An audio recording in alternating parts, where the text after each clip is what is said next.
Welcome to episode 185 of Respawn Aimfire, the kick-ass irreverent gaming podcast from Affable Idiots. My name is Holden Christopher Adams DePardo, and I am here with... Chad Michael, Sony PlayStation 5 accessory unboxer Innes. Coming your way in just a moment.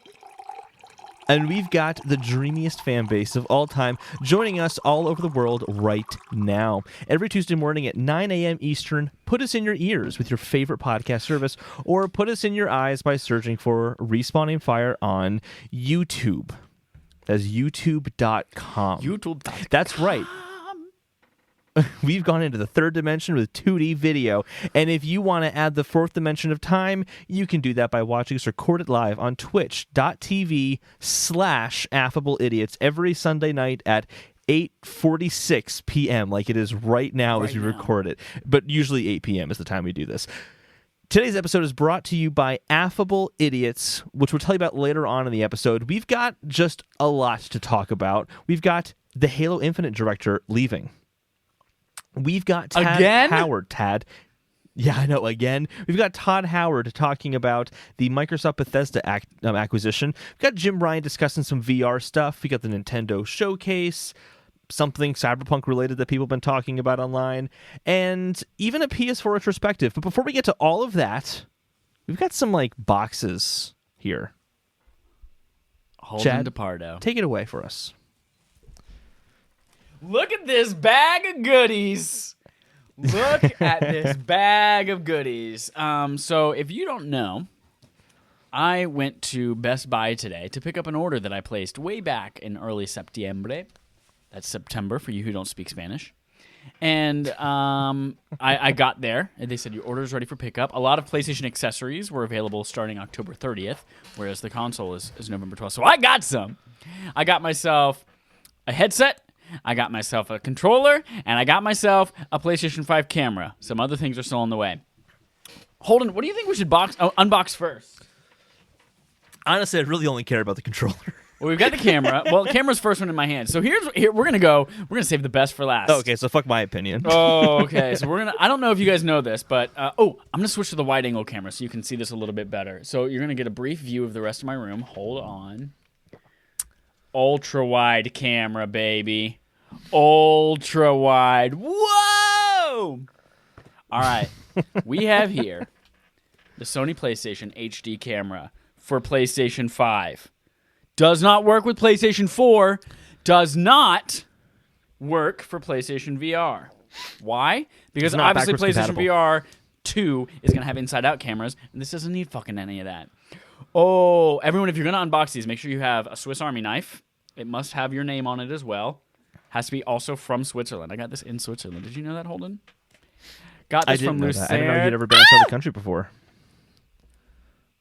I didn't cut myself.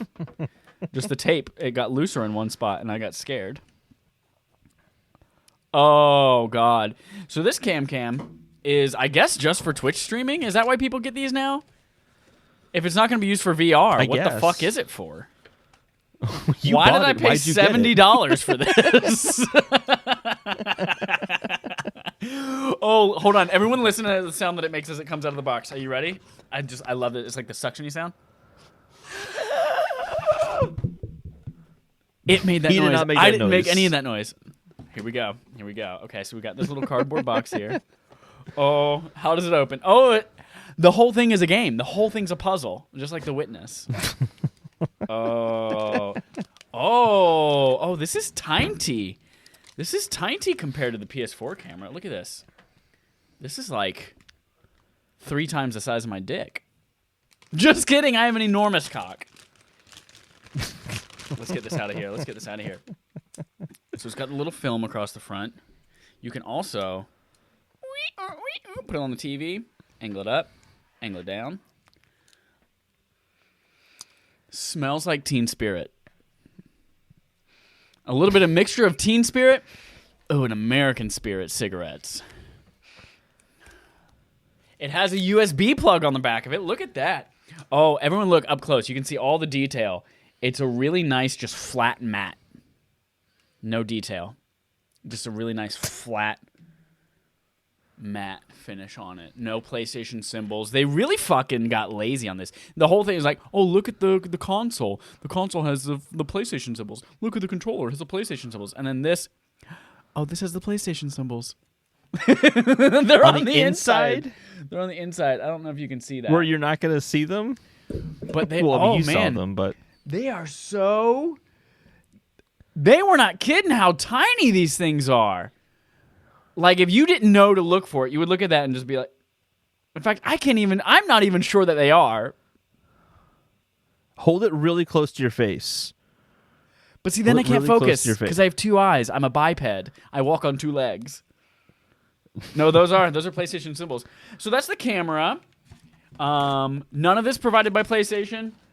None of this provided for free from Best Buy. Technically, it was provided by PlayStation. No, you just had to pay for it. Provided by Best Buy in exchange for monetary value. Oh, are y'all ready for that Pulse 3D wireless headset? For that stereo sound, or that 3D audio sound. Oh, look at this. Fine-tuned for 3D audio on PS5 consoles. Ah!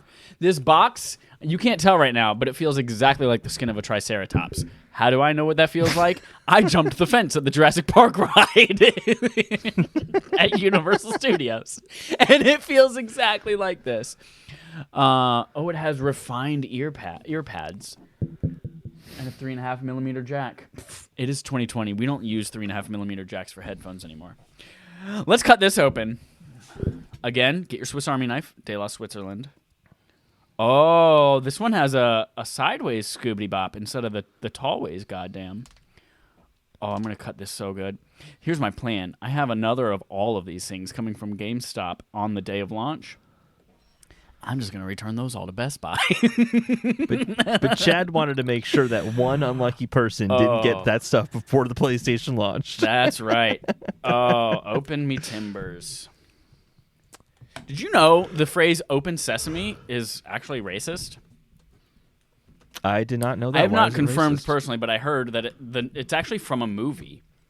And it's someone pretending they're trying to read it like, what? Open sesame? But it was an Asian person trying to say "open says me," but they had to say it like "open sesame" in order to make it. So yeah, it's racist. Don't say "open sesame" anymore. I always thought of Sesame Street whenever I heard "open sesame." Oh, I always thought of a sesame seed bun and then poppy seeds, and then you can test positive on if you eat a poppy seed bagel before you do a drug test. Oh, look at this cardboard. Look inside. You got some manuals. Oh shit. Oh, fuck. You can't return that now. You know what this is?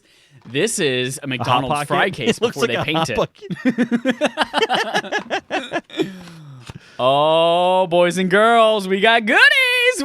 Oh, you got a little boopity boop boop. To be clear, this is compatible with PlayStation 4 as well as PlayStation 5, but the PlayStation 4 does not have the Tempest engine, so this just works like the regular goddamn dongle. And then this is a USB-C to USB-A. Probably to charge it. I've been using my Platinum or my PlayStation Golds with the 3.5mm plug in the controller for so long that I didn't even remember that you charge those. There it is, ladies and gentlemen. A dinosaur of a cable. 3.5mm on both ends. That's what she said. Are you ready for the king?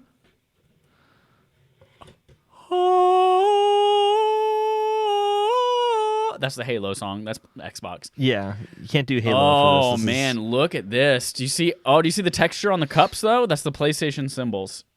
I'm just kidding. It's probably not. No, it's not. It's not. They have this little strap here that moves up and down to adjust it. I do like that part, how it automatically adjusts when you put it on. That's nice. Yeah, rather than having the ear cups, because on the PlayStation, I'm gonna grab these. So on the Golds, as you need to adjust it, the ear cups themselves move up and down. And sometimes it's obnoxious. They do this. The side plates go poppity-pop, and they fall off. And you're like, I can see your insides. So we're going to throw these in the trash. But these... Does your Ultimate Bundle come with the Pulse 3D headset as well? Yeah, it comes with the Pulse 3D headset. It comes with a controller, and it comes with the charging dock. And $100 in PlayStation credit and a year of PlayStation Plus. That's not bad. Oh, boys and girls. Oh, boys and girls. Oh, these Those are look huge on you. But they are so comfortable. They're so light. They're so light. And these, I don't know if you've ever taken 2 newborn baby lambs and put them ass first on the side of your head. But this is exactly like if you were to connect your cochlea straight to the rectum of a baby goat. This is exactly what that feels like in such a good way. Oh, I'm going to pretend I didn't hear any of that. Oh, that's nice. Look, there are buttons on the side here. Buttons. You can turn on and off whatever the fuck they do. Volume. Oh, monitoring if you can hear your own voice. That's important. Game and chat audio. Mute yourself. This is a pretty nice little piece of goddamn. Again, like the springy. Done. Done. Get out of here. Let's see what we were all hoping to see. That Pulse 3D headset is out of stock a lot of places. Yeah, it is.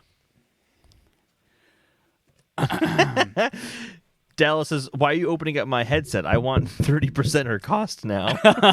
You're lucky if I even send it your way, you ass. Here it is. The PlayStation 5 DualSense wireless controller for PS5. That's actually the font used by PlayStation. It has haptic feedback, adaptive triggers, built-in microphone, signature comfort. Oh, signature comfort. That's a new feature they didn't talk about before. Switzerland! I hope the signature comfort doesn't take away from the battery life. Because when you put all those features into it, it's going to detract from the battery life. Sometimes cutting into a sticker with a knife so slowly just feels so good. The lights in your room just dimmed, I think. You're a dim-witted motherfucker. Here we go. Ooh. What if a rat popped out? I'd be True wondering story. how a rat got in there in the first place. I went in to get this, and I went up to the register, and I'm like, what's the name on the order? Innes. And she, there were 7 buckets on the wall. And she went, when did you place the order? And I was like, I placed it 5, 6, 7 weeks ago. And she's like, oh. She went on her computer a little bit.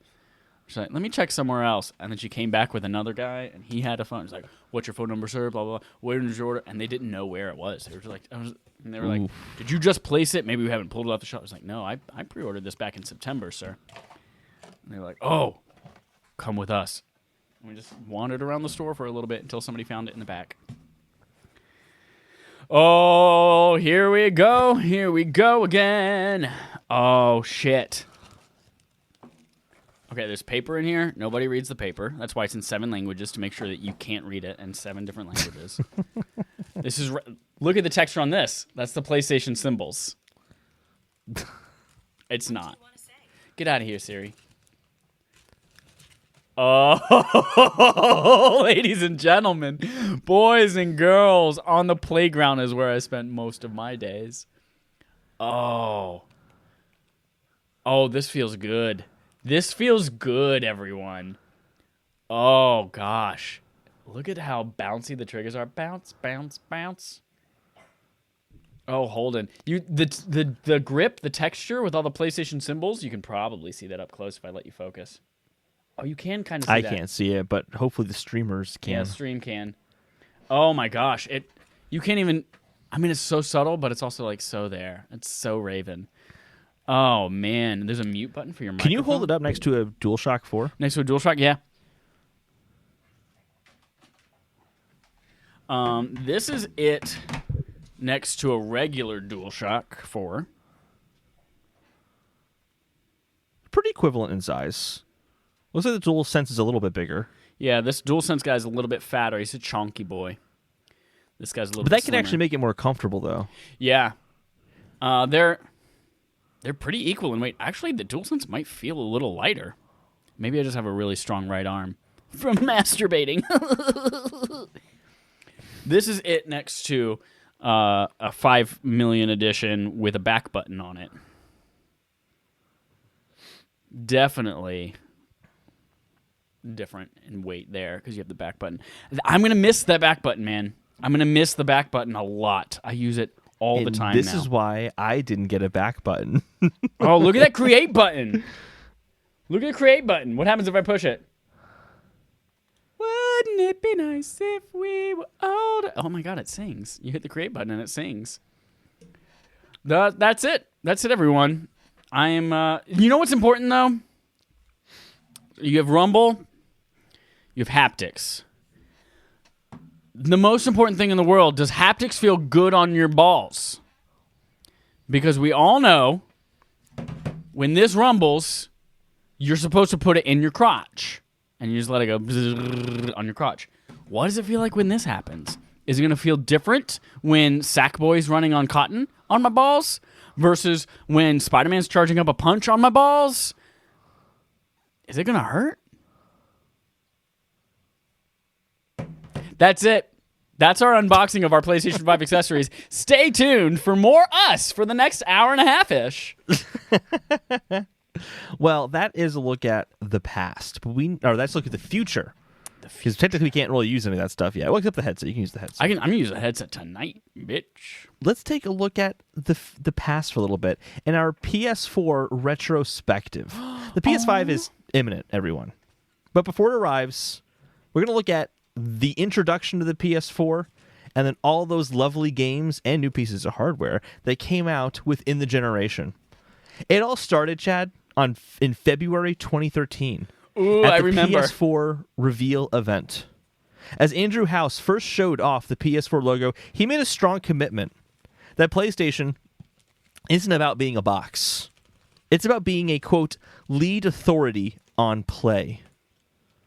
Another grand claim was made by David Cage, who is the head of Quantic Dreams, who described PS4 as a turning point for how game developers can convey emotion. He likened this to how adding color, music, sound design, camera techniques, all that stuff in film allowed movies to convey emotion and tell stories that still resonates today. And he says that PS4 is that similar moment in video game history. And as we talk about all this stuff, I want to keep that in the back of our heads. Because I actually feel like of all the markety claims that get said about game consoles when they come out, that one sounds about the most marketing-esque. But you know what? It kind of did happen. I think it kind of did happen. I agree. I 100% agree. But we'll get to that as we talk about the games. Okay. Mark Cerny came on the stage during the reveal event, and he basically talked about the the major technology advances that made PS4 a generational leap. It was the first console in the PlayStation lineup that really came with a large hard drive to store digital games played on it. That was a big deal when it came out. In terms of starting a new generation, at least. It had 8 gigabytes of memory, which freed up developers to not be bottlenecked by the 256 megabytes of memory they had before on PS3, available for games at least. They also wanted to switch to a common x86 architecture, and he literally called out the Cell processor as being too complicated and hard to get involved with for developers. And then to top it off, having a powerful GPU. So that underlined the hardware. Then they brought on the guys from Gaikai, a company they had just bought at the time, to talk about cloud integration and discuss the goals of making PS4 more seamless thanks to the technologies available with Gaikai. And some of these did pan out. The first one specifically I don't recall ever happening, and that is Try It Now game demos, where you could just stream a game from the cloud in the PlayStation Store and then decide if you wanted it or not. That didn't happen. But the other stuff did happen. Spectating your friend's gameplay, handing off the controller, all that good stuff they talked about at that reveal event, remote play with Vita and other devices, and technically this happened, PS3 backwards compatibility via the cloud with PlayStation Now. Wasn't everything? You know what's interesting about the remote play with Vita and other devices? First of all, I'm surprised that other devices actually did that they foresaw that happening this early in the generation. But what's interesting is that Vita was so much that relationship. They were building it up as a companion to the PS4, where you could remote play your games to it. It had the touchpad that can act as the R2 and L2 triggers. It had second screen capabilities, you can connect it as a second screen or even as another controller to your PS4. But if you plug the damn thing into the USB port, it says device not supported. All of that has to happen wirelessly. You can't download Vita games and transfer them like you could on your PS3. It's a big ol' hot mess. Yeah, it was weird for sure, but this is why Vita didn't work. What's actually cool though is the code name for PS4 was Orbis, and which means circle, and Vita means life. Sorry. And it was going to be the circle of life. Orbis, it just makes me think of how we say Orbeez instead of Arby's. And then we also say Orbeez to talk about the orbs in Destiny, the little light orbs. Oh my god, I got to pick up all those little Orbeez. And then Orbis, PlayStation 4. It's all full circle. All full circle. All full circle. It's the circle of life. That's right. It's the circle of life. It means circle. At that launch event, or the reveal event, I should say, they also showed off kind of a good lineup of games. Showed off Knack, Killzone, Shadowfall, Infamous Second Son, The Witness, Watch Dogs, and they talked about Destiny for a little bit. But basically what I'm highlighting here is they started off talking about the technology, the games, and how that technology benefits the games. It was a fantastic reveal event. In comparison to another reveal event, which we'll talk about next week in the Xbox One retrospective. Leading up to the launch... The things that they showed off, what's interesting to note is that, like, I didn't realize Destiny was a pseudo-launch title. Like, I remember it obviously being cross-platform, coming to PS3 and PS4, but I didn't remember that it happened, like, basically right at launch. Yeah, and was Destiny was out in September, wasn't it? I think it came to current-gen consoles and then was available later on for the launch of PlayStation 4. And I did not get it on PS3. I obviously got it on PS4. That's so weird that they did that cross-gen thing for a game that big and they didn't launch with the console. Like we're seeing now, like with Assassin's Creed launching right next to the dates and with Call of Duty launching on cross-gen. But that's interesting. Yeah. So they had strong hype for the PS4 after that initial reveal, and Sony was able to keep building up on that hype, and the E3 presentation that year, I think, is a legendary, one of the most memorable E3s ever. I rewatched the whole thing and gotta say it was kind of a treat. And even I was kind of like, oh wow, that was announced here? Holy shit, what a fucking incredible E3. Makes me excited for this upcoming E3 because we might get some cool stuff there. Basically, the E3 started off, no time wasted. Andrew House gets on stage and just shows off the box. And let me tell you, that box still looks good to this day. That's a nice-looking box. I remember at the time being like, whoa, because everyone's obviously expecting something rectangular. And they come out and it's a trapezoid. And everyone's like, whoa, that's kind of cool. That's a new shape for a console that we haven't seen before. It was awesome. Yoshida then gets on stage and he announces that both Killzone and Knack are going to be PS4 launch titles, and that Infamous Second Son is coming out a few weeks later in Q1 2014. So in the first 15 minutes, they just said, here's this awesome box you want because it's sexy as hell, and here's these games you're going to be wanting to play because they also look sexy as hell. They just killed it in the first 15 minutes, but then they just kept killing it. So they had this emphasis on indie games coming to the PS4, which, I mean, you have to look back and remember, right now we think of Switch as the indie game machine, but that was PlayStation 4 at launch. And before that, it was Vita. That's right. But you could cross save between them and continue playing those games on the go as well. They actually had a really good setup with that. It's just a shame that Vita didn't turn out, to be a huge hit. Vita was wonderful. Shut your mouth. I agree, it was wonderful. It just didn't turn out to be this huge seller and didn't have life, which is kind of ironic. Didn't have much life. Square Enix gets on, and it's a weird video. Tetsuya Nomura, the director of Final Fantasy 15 and Kingdom Hearts 3, announces both of those games. But there's a little video where he starts talking, and he's basically saying, oh, we'll have more to show you on Final Fantasy 13 Versus later on. But in the meantime, we'll show you this right now. And it turns out to be a Final Fantasy 15 trailer, but they're fading to black really slowly in the video. Halfway through the video, they just start to fade to black, and he's still talking and finishing thoughts. And I'm like, it was a weird like video. The Oscars, playing him off. They're like, all right, time to wrap it up. Yeah, but it was a pre-recorded video. They're like, oh, here's a video he sent us from Japan.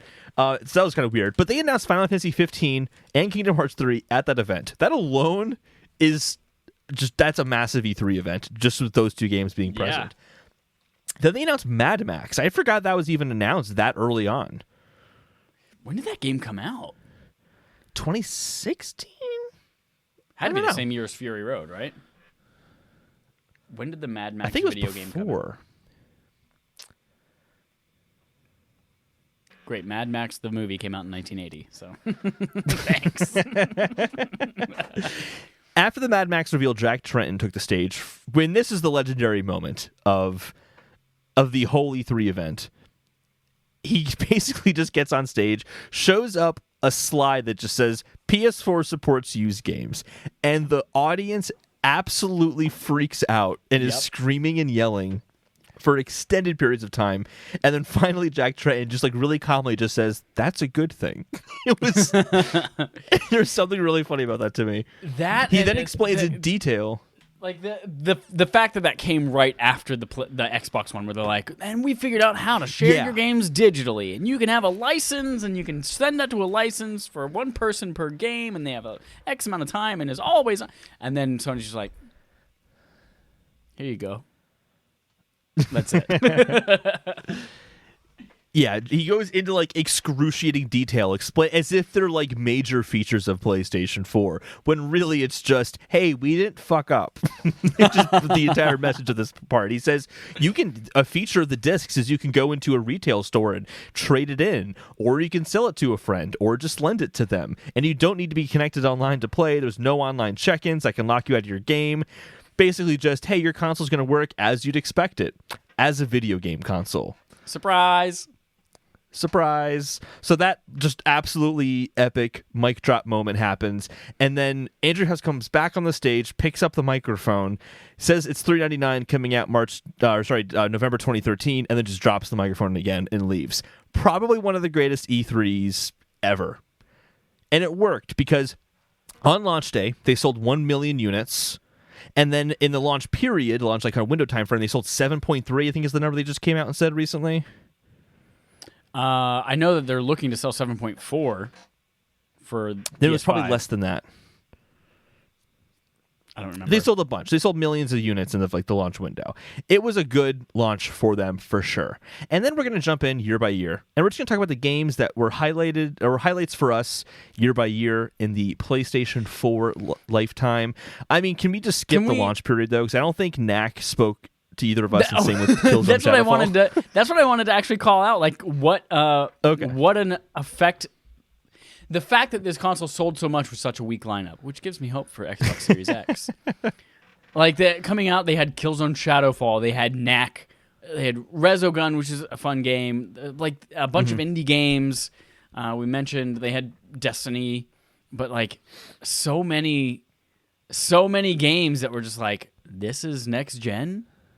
And Watch Dogs was supposed to be part of that, and it got delayed. And in fact, I remember saying, oh, that's the game I'm going to get. That's the first game I'm going to play on my PS4, and then it got delayed and didn't do it. Yeah, I remember that. But like, yeah, Chicago too, which is really dope. Yeah, for such a weak lineup to see them sell 1 million units on launch, that was really cool. Mm-hmm. Yeah, absolutely. But none of the games spoke to me at all. I mean, Killzone did look like a next-gen game. I still remember seeing that demo for the first time, and they're showing the cityscape, and there's all the reflections off the windows, and the lighting was gorgeous, and you could see for miles and miles into the horizon, it seemed like. And that blew me away. It definitely looked next-gen. Yeah. But, yeah, a lot of cross-gen games. Still never played it. Yeah. 2014... Chad, was 2014 a better year for you? 2014 featured Infamous Second Son, as well as the First Light expansion, Drive Club, and Little Big Planet 3. Is that a good year for you, Chad? Did Drive Club come in 2014, or did it get delayed? It came out in 2014. Infamous Second Son was definitely one of those, like, it was that showcase game. It had all the particle effects from the smoke, and they specifically like made their powers to show off that console. But then, yeah, Drive Club was one of those games that was promised for a release date, and I want to say it was promised for October 2014, and then it got delayed an entire year. Well, it actually got delayed until February, and then delayed again until October of that year. And they also announced, like, hey, it's been a year where we're supposed to come out with this game. We're going to go ahead and also give you a free PlayStation Plus version of this game. And the game came out, and no PlayStation Plus version was able to be found. And we're like, where is it? Where is it? And then finally they came on and they said, in order to not overload the servers, we're launching the PlayStation Plus version like a month late. And then that finally ended up getting pushed and pushed and pushed. And it was, I think, July of the following year that it finally, the PS Plus version got released. And by that time, no one gave a shit about it. And then VR came. Full game. It does that studio no longer exists. Let's say that. The game did come out in October 2014, but it looks like there was a lot of features that didn't launch, and there was just pretty consistent updates in the first year. But yeah, it didn't do enough. That was a cool demo though when they showed it off. Like that demo kind of got me excited actually. But yeah, Infamous Second Son was obviously the highlight game of that year. Which I don't know. That game just didn't speak to me that much. I'll say that. It just wasn't as cool as the other Infamous games. Like I did not connect with Delson as well as I connected with Cole. No. And then I never played Little Big Planet 3 because I actually really haven't played Little Big Planet games. I played 1 and 2, but I never played 3, and that's like the multiplayer one. And that's like, funnily enough, we were both really excited to play Sackboy at PS5 launch, and that's like it's the same developers, same like idea. You're playing through Sackboy levels in multiplayer. 2015 though, much better year. It's a good year. We had Bloodborne. Yeah, that was like my birthday of that year. I think it was February. Oh, what a good gift. Tearaway Unfolded, the amazing The Order 1886, and Until Dawn. That game looks Order 1886 again looks fantastic. Looks amazing. Yeah, don't play it. No. Until Dawn though. A little sneaky little surprise there. Came out in August of that year. No one really expected it to do well, and then it turned out to be like a really fun game. It was great for Halloween. People streaming it. That was also right around when kind of streaming started to become really big, actually. Yeah, that was a really good one. Bloodborne, though, is a special game, and also just between us. Well, like not between us. Like, don't share this with anyone else. Like for us. We played a lot of Bloodborne together. That was like the first game we really played together was Bloodborne. And going to the whole like features of PS4 and remote play and all that, you would come to my house, I'd play on my TV, and then you would do remote play on your Vita. And I mean, we could play Bloodborne that way. If we could play Bloodborne that way, that's an effective system because that game is tough. Hell yeah, so that was good shit. 2016, this is where things started to escalate, and I think there just consistently were always awesome games coming out on PlayStation 4. So 2016, first of all, just had Ratchet & Clank, the remake, which is fantastic. It had No Man's Sky, which had a rocky launch, for sure. I still had fun with it, and I think it's kind of unspoken at this point that it has come back. Yep. And they had that big... I forgot about the big partnership they had with PlayStation, how PlayStation paid for a lot of promotion for that game, and they were advertising it like crazy. And it was a launch exclusive on that, right? It was, yeah. It came to Xbox a few years later, I think. The Last Guardian came out that year. And then also Uncharted 4: A Thief's End, which is the only Uncharted game I like, if that says anything. Like? You have those 3 games. Oh, my God. I hate you. They're fine. I hate you so much. They're fine. But the PSVR also came out in 2016, and it had a pretty decent lineup of games for a first year. That PSVR, thinking about it, like the coverage that we saw for, I think it started early 2015 when they started speaking about it at conventions. You would hear press getting hands-on with it. Project Morpheus, that's right, it was Morpheus. And they're like, honestly, we don't even know if we're going to release this as a consumer product. Like, it's just a cool thing that we're doing, and we're demoing it here. And then when they announced, like, yeah, it is VR, it is coming, and like you just heard stories of people doing, Eve Valkyrie was like the biggest demo that you hear people doing it at conventions. Like, God, all those fucking lucky people at E3. And then do you remember when they had, before it came out, you could go to a Best Buy and you could demo it? And you know what? You didn't join us at that Best Buy. You were going to. It was me and Gus, maybe. And then you were going to join us there, but then you chickened out last minute. And Gus and I went to Best Buy downtown at the Hancock Center. I chickened out. I was too scared. I couldn't do it. And because you had to schedule an appointment. You had to like schedule a day that you were going to go to Best Buy. That's and try out the PSVR. And so Gus and I went to Hancock Center. We waited in line. We played Eve Valkyrie. You could actually choose from like 3 games, but everyone always chose Eve Valkyrie for like 2 minutes. And then I remember I got out of that chair and I just went, Whoa, I could see how someone could throw up in that. Turns out space flight simulators are not my cup of tea in PSVR. They're just like my least favorite type of game. They're intense. Very intense. They're just like, I don't know. They just don't. I feel like they don't control well. But I'm not a pilot. Anyway. You're not a pilot. I checked. Then it launches. I get it 2 days early from Best Buy. E-Valkyrie was one of the games that came out in 2016. We also had Drive Club VR, Until Dawn, Rush of Blood, which was one of your favorites on PSVR. Is that still one of your go-to like showcases for VR? I haven't had to introduce someone to VR in a long time, but that's definitely, I plug in the demo disc and I boot up Rush of Blood and make them shoot nasty-ass pigs. It's so good. Thumper, which is an amazing VR game. Thumper. That's the game that Jesse and I would just like lose ourselves in. And in fact, I remember one night sitting on the couch, Jesse playing, she's sitting in the middle of the living room playing Thumper. That's right when Pokemon Go started to become really big. Actually, that's the summer it started. And I was on the couch watching her play, and then I just go, there's a Lapras outside! And I run out the door. And she's just like, Mike?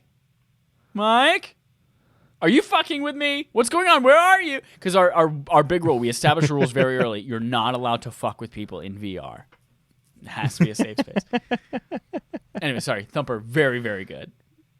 No worries. You also like Robots in the Journey, which is not going to be available. I know. Although, that list of 10 PS5. games, side note, that list of 10 games, there was a developer on that list who's like, I don't know why mine, it just doesn't boot up on PS5 right now, but I'm planning to fix it. It was one of the games that we didn't care about. So, like, that 10 might shrink. Oh. Cool. I Expect You to Die was a game on PSVR that was pretty good. It was a pretty good game. That's like an escape room game. Yeah, you're like a secret agent, and you had to you're in a car, and you have to figure out how to get the car off of this helicarrier, and then it was cool. I think of the games that you kind of introduced me to when playing PSVR, because I had never had one, that was one of my favorites, just because it has a really good sense of space. Yeah. And moving around an environment. That was a good one. There's also Batman Arkham VR as well, which you were a fan. That was cool. Yeah, so this one was like 3 hours. It was developed by Rocksteady too, which was impressive because it was a shorter experience for VR. But this was the first one where like everything looked realistic. Like when Robin or the Joker would come up and get in your face, you were like, "Oh shit. This is like what graphics could be like in VR." So that was really cool. And then to have the Large things like Gaming. the batarangs and things like that, it was awesome. Darby or Jeff, whomever it is behind the Nerds at Large Gaming Twitch account right now, just said, I smashed my parents' ceiling light with my head playing PSVR. I would like to hear that story sometime. I'm sure they're very understanding because PSVR is extremely cool. Just like 2017 was a very good year, an extremely cool year for PS4. We saw this game we just played recently called Horizon Zero Dawn, which was, it was fine. We just recorded the Barf Gravity episode Rush for 2. that like an hour ago, so look for that in your streams, bitches. They had Knack 2 The Knackening came out that year, Gran Turismo Sport, Neo, Uncharted Lost Legacy, and then that was also the year we got PS4 Pro and the Slim. That was the year of that bad press conferences started. I remember that was the September event. They were at the PlayStation Theater. They were like, we're going to have a special event in the PlayStation Theater in New York City, blah, blah, blah, blah. And press was like, what's going to happen? What's going on? And there were rumors of, like, interstitial consoles coming out for the first time. And, like, are they going to do a 4K thing? No, that's going to be so much harder for developers. There's no way they're going to make them for two types of consoles. And it was basically somebody going, look at this monitor. The colors are better just Mark on this monitor. HDR makes this image look so much more vibrant. You can't tell right now on your shitty 720p stream on YouTube, but this looks great. Oh, that was the thing about going back and watching these older events for the retrospective here is I couldn't stream some of these events in anything higher than 720p, in some cases 480p. Yeah. Because that's just what it was like at the time, which is wild because now we can stream events in 4K or 2K at least. PSVR also had some good games that year. They had Farpoint, which actually came with a really cool gun accessory. Yeah, that introduced was a fun one. the PS Aim controller, which we've used for a ton of cool, fun things now. Oh, Chad, I'm reading this. Nerds Lore says the stream still says Horizon Barf. Can you update that? Oh, Holden. I forgot to do that, sorry. The biggest VR game, I think, and probably one of the most important VR games, was Resident Evil 7 also came out that year, which is kind of the first time we saw a big AAA game, or at least a huge franchise, coming out with VR support, and it was the regular same game. Yeah. It's also the first VR game that made me nauseous to the point where I had to take it off and felt sick for a day, but that is an achievement still. Yeah, and it was day one. It wasn't like Drive Club where it was like 100 years later, but it was day one support.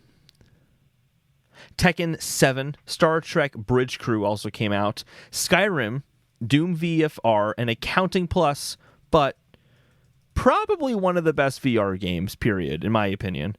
Super Hot VR also came out that year. Oh, God. Super hot. That was, oh, God. That game, just like, there's one moment, it's like a memory. It's not even like a moment in the game I like. It's a memory, because that's how good VR can be, is I'm on a bridge, and there's two guys coming at me from the left, and then one guy from the left, one guy from the right, and they have katana swords, and then on either side of them, behind them, each of them, was another guy with a shotgun. And so I duck to get out of the way of the katana swords. I grab the katana swords from their hands, stab them both, and then throw the katana swords at the guys with the shotguns. Nailed it perfectly.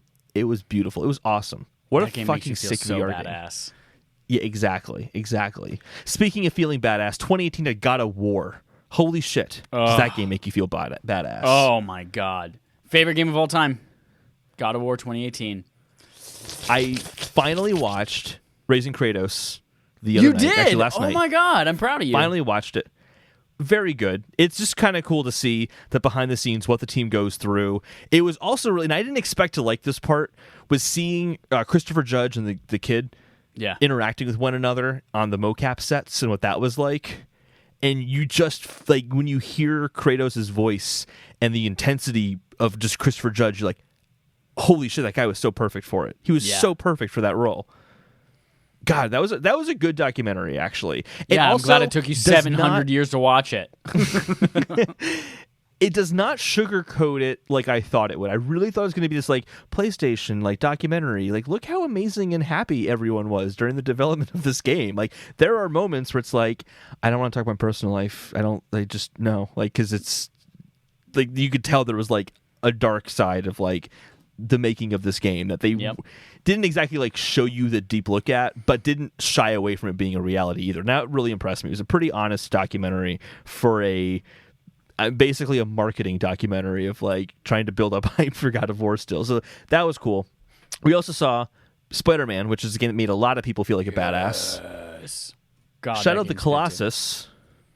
God, I remember sitting at the E3 event in AMC River East Theater with you when they started to show off Shadow of the Colossus, and I was like, what? No one saw that one coming. It was amazing. Yeah. It was so good. And then finally, Detroit Become Human came out that year. Underrated game. I think maybe that's the most underrated game of the PS4 generation. Really? Yep. Interesting. I haven't played it yet, but I have it. I need to. Yep, more people should do that. And you should play it with friends or on the couch with a significant other or your mom, whatever. Play it with people and pass the controller. It's so good. PSVR also had some good releases that year. One some of which, fucking Astrobot, fantastic releases. Astrobot Rescue Mission, which is the game that Darby or Jeff, whomever is at the Nerds at Large gaming Twitch account right now, was playing when he smashed his head up against the ceiling fan at his parents' house. That game was almost game of the year for me that year. If it hadn't been for God of War and probably Spider-Man, and you know what, it was not game of the year, but it's almost one of the most amazing PSVR games of all time. Right behind Beat Saber, maybe is the best PSVR game. Mm-hmm. Firewall Zero Hour, Wipeout Omega Collection had VR support. The Inpatient, Sprint Vector, which you were a big fan of Sprint Vector when that came out. I got so sweaty in that game. That was the game where you got the move controllers and you're like basically using ski poles to run through levels and jump up shit, and that was fun for a few weeks. Moss, which I've played, that's a fun one. Yeah, Rick and Morty Virtual Reality. Not as Tetris good. Effect. Not as good as the other Rick and Morty friends of Rick and Morty games. That was just chores in the garage. That's all it is. Beat Saber, which I don't know. Let's skip that one. You don't like that one. Just kidding. We have to talk about it because it's your favorite VR game ever. It's so fucking. It's the best. It's literally the game of the generation. Beat Saber of all, not just PS4, but like of the generation. Beat Saber's it's amazing. New technology, crazy things you could never do before. It's fantastic. It is the perfect gameplay. It's accessible. It is. It's the game of the generation. It's wonderful. And then Borderlands 2 VR. Woo. Kind of on that same trend of like you could play this entire 30, 40-hour experience in VR, and it was 1-to-1. It was really cool. 2019 rolls around. We're getting towards the end of the PS4 era. We get Concrete Genie, Days Gone, Again, Death underrated. Stranding, Medieval. Dreams Early Access came out that year as well. Not the full game, but the early access. And then PSVR had some games. It had Blood and Truth. Played Blood and Truth. Everybody's gold. Everybody's golf VR is what I meant to type. Everybody's Ace gold. Combat. Everybody's gold. Ace Combat 7 had VR support. Wolfenstein Cyber Pilot, which I think you played and said you weren't a big fan of. I did not play. I bought it. I haven't played it yet though. Oh, okay. No Man's Sky Beyond had VR support. Whenever PS5 has their VR headset, I cannot wait to play No Man's Sky Beyond because I have a setup now for PlayStation where I could actually wear a headset. So you won't. You would not. You're never going to get a VR headset. You're just going to talk about it forever. You're never getting one. LA Noire, the VR case files, and then Concrete Genie also had VR support. We're into the final year now. Maybe the best PlayStation year. 4 is going to go maybe the best year. Maybe I think this is without a doubt the best year. We had Dreams, the full release of that game, Ghost of Tsushima, Neo 2, the title screen for Predator Hunting Grounds, The Last of Us Good Part joke. 2. Very good joke because you can never join a game. You can never join a game in that. Spider-Man Miles Morales, which hasn't come out yet, and also Sackboy. Sackboy, A Big Adventure, which is going to be a game coming out at the PS5 launch, but will also be supported on PS4. VR had a better year with Iron Man VR, Vader Immortal, Minecraft VR support, and Dreams had VR support. That was a good year. That was a really fucking good year for PlayStation. I mean, really, just The Last of Us Part 2. That's all you need. Yeah. That's all you need. Well, it's funny because I was kind of thinking about every year before I made the retrospective, and I'm like, 2020 didn't have as many games, but man, they were all good games. I'm like, actually, this had more games than the other years, and it had better games in some respects. I mean, was a fucking really good year. 2018 had Astrobot, God of War, Shadow of the Colossus, Spider-Man, and Detroit, and Beat Saber. I mean, that's a good fucking year. That's the best year of the PlayStation 4, hands down. None of it beats the title screen of Predator Hunting Grounds, though. You're right. You're so right. None of it beats it. None of that beats it. So that's the whole generation of PS4 games. That's just a lot of really, really great games. And even like in my case, like Horizon, I don't like it. Might not be my favorite game ever, but I can recognize it's like an achievement of a game. It's a really fucking good game for a lot of people. Yeah. And that's exclusive to Sony. And there's tons of games just like that. It's an amazing lineup. And this is where I want to go back to those quotes at the beginning from Andrew House and David Cage. Andrew House saying that they want to be a lead authority on play. Did they achieve that? Because I think they did. Yep. 100%. We will see next week when we do our Xbox retrospective. And it will be maybe a tenth the length of this. Yes. Or maybe it'll all just be bad press. And then David Cage coming out and saying that the PS4 is going to be a turning point in games because developers will have the tools to convey emotions in a way they haven't had before, which he's basically saying will lead to better storytelling. And actually, it was really funny. He had a bunch of buzzwords floating behind him, like believe, magic, when he was saying it. It was hilarious. But you want to know what, though? Like, looking at this list, it's totally true. I mean, Last of Us Part 2 hit you in emotional ways that most movies and TV shows don't. I was wrecked during that game. Wrecked. All the fucking time. The entire game, I was sobbing into my... I think I've tweeted the picture, or maybe put it on Instagram, of just like wearing my shirt, and there are literal tear marks like down my shirt from just like sobbing. And that was from a good moment of the game too. That was from like that was happy tears in that moment. That wasn't just like, oh, someone died, which is like an easy, cheap way to get someone to cry. Was it anything to do with space and astronauts? That scene? Yeah. Yep. That scene. This was like it gets for a video game to get you to happy cry about something. It's phenomenal achievement. Yeah. It's unbelievable. Really, really impressive. That success brought PS4 to 113 million units sold. And the PSVR sold 5 million units, which I know that's not a big number in comparison to the PS4. However, that completely outclasses everything else in the VR space. Yeah, completely and I think that outclasses number, it. I doubt they've sold a lot since then, but I think that number is like 18 months old. That number's from December 31st, 2019. So still a good like chunk of time ago. Yeah. But either way, like that's just impressive that they really, really pulled off this generation. And it's funny because like the top 3 best-selling consoles, right, are PS2, then PS4, then PS1. Like your home consoles, the only one that's not in the top 4 is PlayStation 3. That's really they own the home console space. Home console equals PlayStation. You want an Android phone, you can get Xbox. Bitch. And that is the PlayStation 4. And people say exclusive games don't matter. They absolutely do. When Joel, I'm calling you out, Joel. When Joel at Campo63 on Twitter tweets, "There's not much coming out at launch week," and I go, "Are you fucking kidding me?" There's an Xbox Miles person. Morales, there's Godfall, there's Demon Souls, there's Sackboy, there's Assassin's Creed, there's Watch Dogs Legion, there's I listened to like a bunch of games. He's like, oh yeah, well like half of those are PlayStation exclusives. It's like, yeah, you chose poorly, sir. That does not mean there are no good games. It's just they're only coming out on PlayStation, and that's what people are hyped for. Calling you out, Joel. You go play your made-up pretend Anthem 2.0 that you want to launch during this week instead.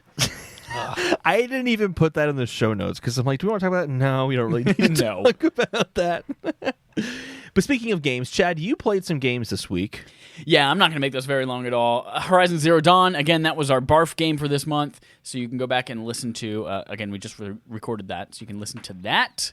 We played Destiny 2, obviously, because we play that almost literally every fucking day. But I wanted to call this out because specifically we've been sucked into the loop of Destiny for a while, the gameplay loop, the reward loop, the season pass, all that kind of fun stuff.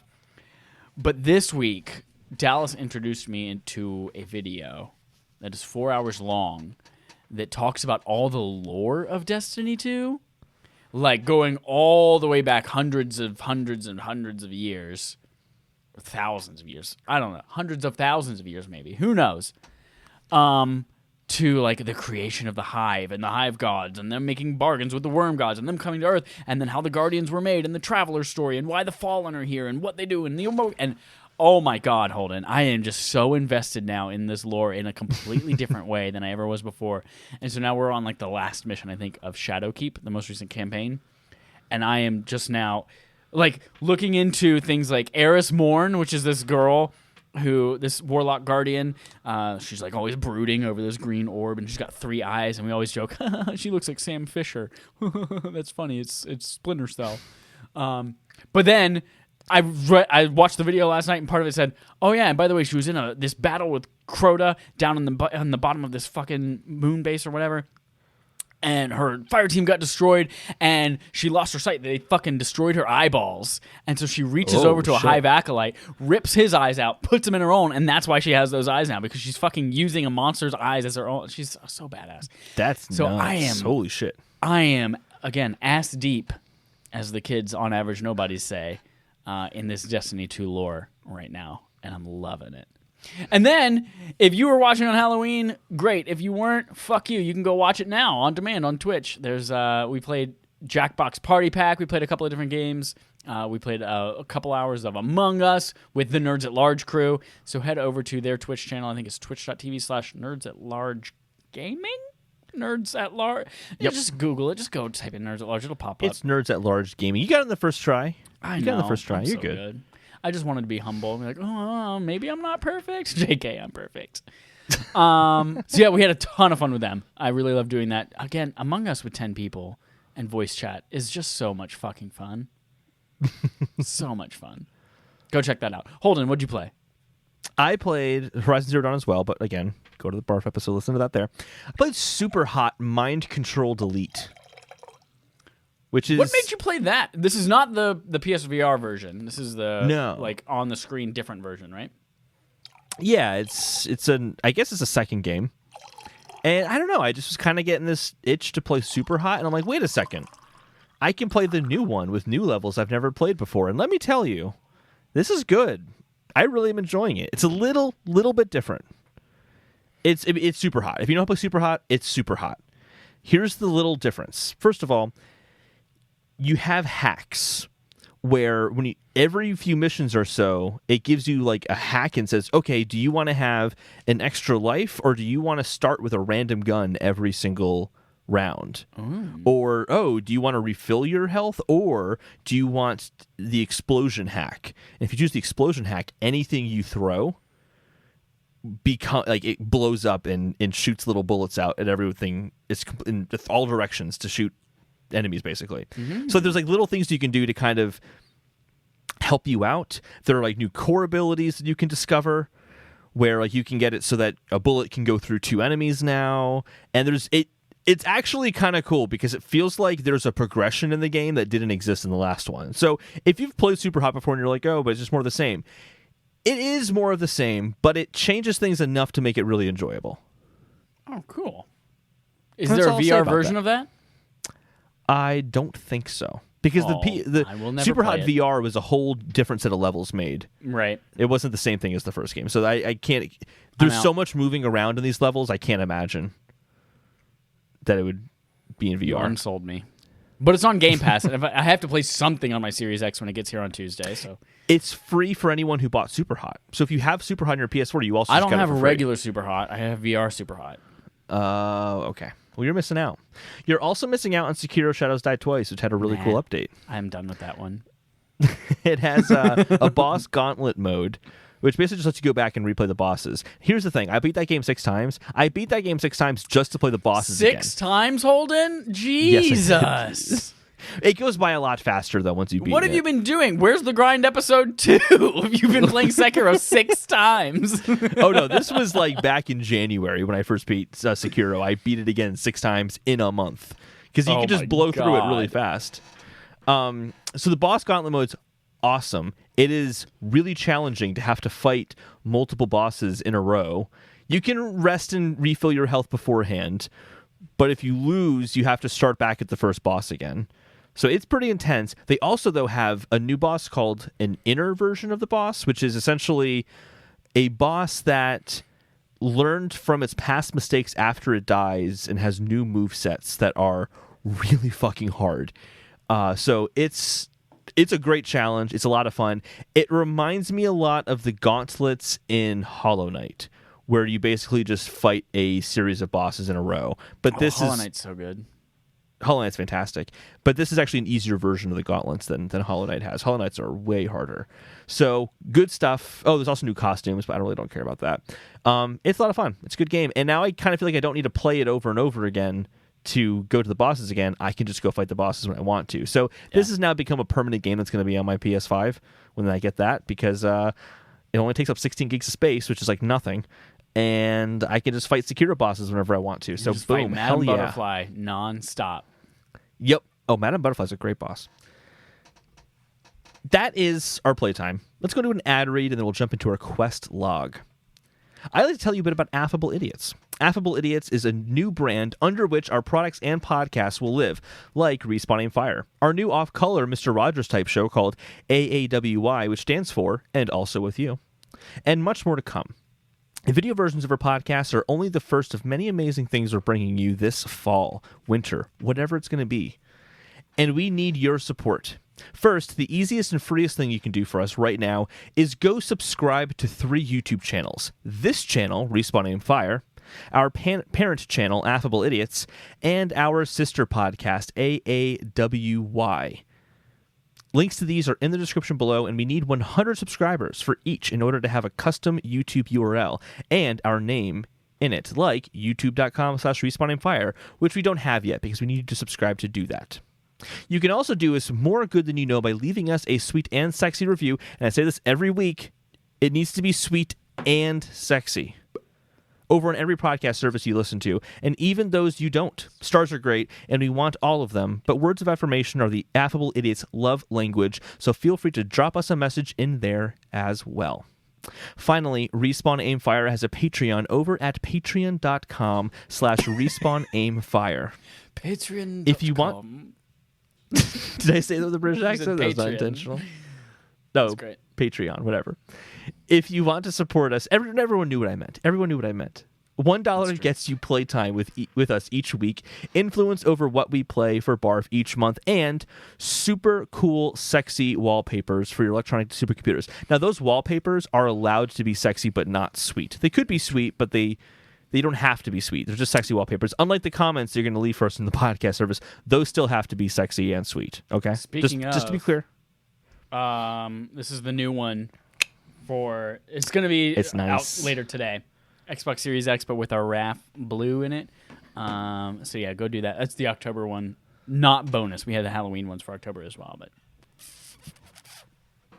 that brings us to our quest log, Chad. We got some news to talk about here. Nudes. First off, bees.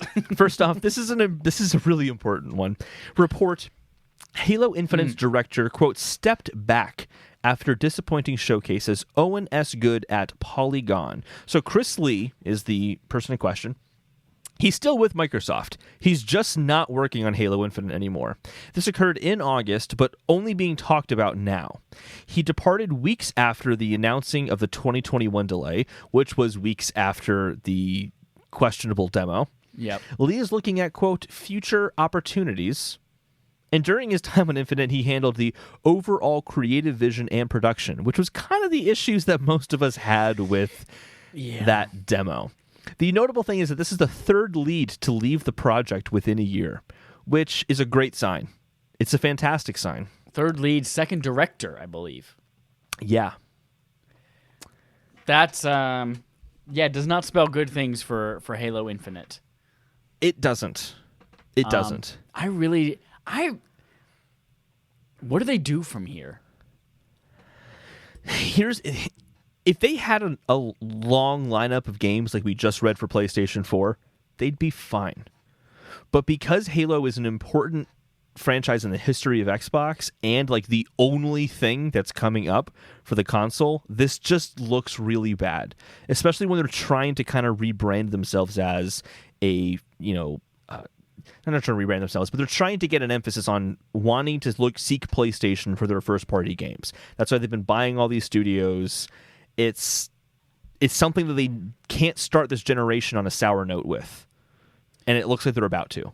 But can you imagine what this game must look like right now? There's no way that it's going to be able to come together as one cohesive product next year after having two directors whose jobs were overall creative vision and production. Leave it. Someone new come in and take over. They have to learn about the project, figure out what they're going to do with it, start executing that, and then they leave. And then another person comes in. And it's just like, I think about, this isn't really a direct correlation, but it's kind of a correlation, like Crackdown 3, how that game started as being cloud processing is going to make multiplayer destruction environments, and it's going to be amazing. It's going to be this really cool thing. And then years of silence and dormancy, and then they show off it's different than what we said before, and here's an advertisement with the guy from Brooklyn Nine-Nine in it, and then everyone loves the advertisement, like, is he in the game? And like, no, he's not. Oh fuck, we should probably put him in the game because people really like him. Now he's in the game, and we're redoing a lot of the game because we got to put him in it now. And it's just like, that game came out and was a big old stinker because its vision just kept changing over and over, and they didn't have one solid thing from start to finish. And if their platform, like this, from everything we're hearing about Halo Infinite, is it is going to be a Halo platform that is going to be iterated upon for years and added to, and if that launches in a shitty state, I don't know, man. It's not looking good. It's not looking good. I was talking to Gus earlier today, actually, and I asked him, hey, like, how do you kind of feel about Halo? He's a big Halo fan. How do you feel about Halo in like the 343 era? And he basically talks about it like it's the Star Wars prequels. And that, they'll never get back to the good old Bungie days of Halo. And it's kind of a shame that we're kind of here. Like, Halo Infinite probably isn't going to be a bad game, but can you imagine if, I don't know, like Last of Us Part 3 came out and it was fine?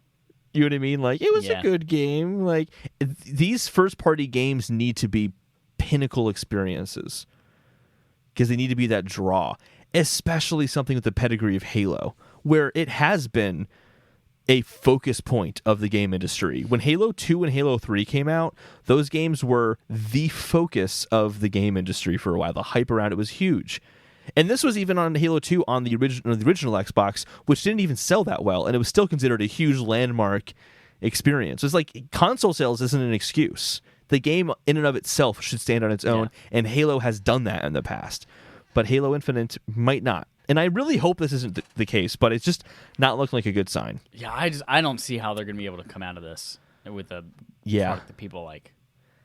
That Showtime show better be really fucking good. Oh my God, no, it's not happening. Remember, we have till December 2021 to figure out whether that exists. I think we need to adjust that because of COVID, but I think the bet should still happen. No. We made that well before COVID. Well before COVID. I knew it was coming. I didn't tell anyone, but I knew COVID was coming. JK. The next story in the Microsoft Quest log, Todd Howard, quote, "The next generation is about access." This is from James Batchelor at gamesindustry.biz. There's actually a lot in the interview that is just kind of familiar territory about how Game Pass is really amazing for developers. It opens up new opportunities, how you measure success, that kind of stuff. I wanted to just read quotes that I thought were important regarding the question on everyone's mind: is Bethesda going to have exclusive games on Xbox, specifically Starfield and Elder Scrolls 6? Here are all the quotes I found to be relevant to that. So, first quote. "The next generation, the next 5 or 10 years, is really about bringing access to games very easily to everybody, no matter where they are in the world or what devices they like to play. And I think over the next 5 years, streaming is going to become more and more popular. And after that, maybe it's the main way people play." Regarding the case-by-case basis for Xbox exclusivity, Todd Howard just says, "We haven't gone through all of that, to be honest." So they haven't even had the conversations. They don't know.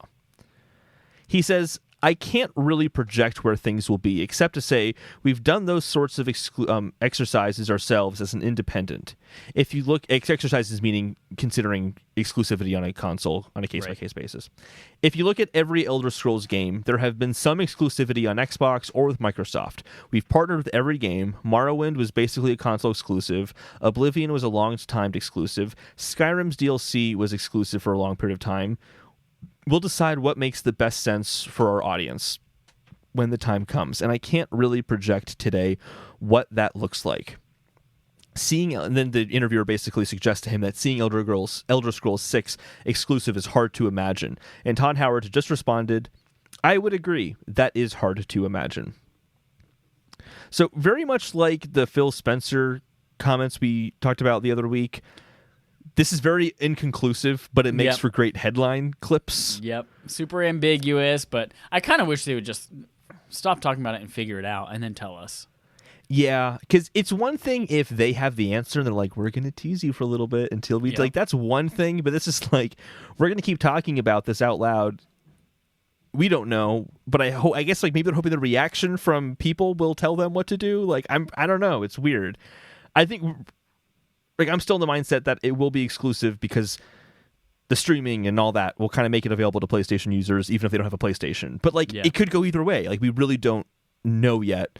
And I kind of feel like they shouldn't talk about it until then. They also can't really talk about it because legally they haven't finished the deal yet. Right. And it's just... all these reasons that we talked about a couple weeks ago. It's just like, they literally don't own them yet. So, Microsoft does not own Bethesda yet. They have to wait till next year for that to finish up. But yeah, I get it. Like, they have to say something to the reporters that keep asking these questions and the journalists keep asking these questions. But I don't want to hear more non-answers. Yeah. I feel like they should just be able to tell the journalists, we're not commenting on that until the deal is finalized. And just, I think that would be a good way just to kind of end the conversation. Because my fear is that, depending on which way they go, the public will have already made their determination, and there will be console war bloodbaths regardless of what they say because of this ambiguity right now and how they just clip these headlines. Or, maybe they're using this to take the temperature of that. Like, maybe they want to just say, ambiguous thing about whether or not it's coming. And they're saying, like, do people care? Do people want it everywhere? Do people care if it's exclusive to Xbox? Is that going to sell more? And maybe they're using this to kind of just take the gaming landscape's temperature and say, we don't know what we're going to do, but we'll see how you react. Right now, the temperature gauge is just, like, popping up and down. They probably can't get a good reading of what people are thinking. So, yeah, it's going to be really interesting to play out. But we're not going to find out for a while. So I think this is the last we're going to talk about this. But I wanted to at least comment on Todd Howard's comments on this. Yeah. Moving on to the Sony Quest log. Jim Ryan said, quote, "We're more than a few minutes from the future of VR." This is from an article by Marie Delisandre at gamesindustry.biz. Here is the full quote. Because obviously, minutes is a weird term to put in there. We're maybe like we're an hour away from VR. I don't know, maybe we're like an hour away. "I think we're more than a few minutes from the future of VR.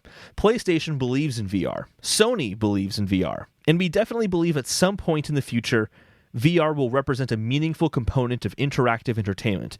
Will it be this year? No. Will it be next year? No. But it will come at some stage? We believe that. And we're very pleased with all the experience that we've gained with PlayStation VR. And we look forward to seeing where that takes us in the future. And the summary of that whole thing is, hey guys, PlayStation VR 2 is not happening for a little bit." That's what I took away from this. That's what I'm seeing this as, is like, hey, we believe in VR. It's a cool thing. We're committed to it. But, like, we're going to wait till something big happens. Yeah. Engage Family Gaming just joined us. How's it going, Steven? What up, bruh? Yeah, I think VR is going to become a big thing in this generation of games. I think the PlayStation 5 is kind of uniquely set up to treat VR really well. So I think it's going to happen. But I think they want to let the install base of PS5 build up before they release a headset exclusively for it. So it makes sense to see this this kind of statement from Jim Ryan. Here's kind of what's been on my mind the past week. I've been seeing a lot of DualSense impression videos and a lot of discussion about the haptics and how convincing they feel. And I started to think, like, oh, this is for VR. Because immersion and feel is important in VR. And we really haven't gotten a sense of feel yet. So I think it kind of goes without saying that we're going to see a new version of the Move controller. Or a VR. It might not be called a Move controller, but like a new controller for VR that's going to have these haptics built into it. And that's going to be a very important part of VR going forward. Yeah. And no one else does that. It's going to be much more than just like rumble and vibration, which which everybody does. And like, even if you go to like big, like dedicated VR spaces to do those experiences, like they have vests where, you get shot here and it buzzes here and shit like that. But it's going to be so much more than that. More exactly like the DualSense is so much more in terms of haptics than the DualShock is.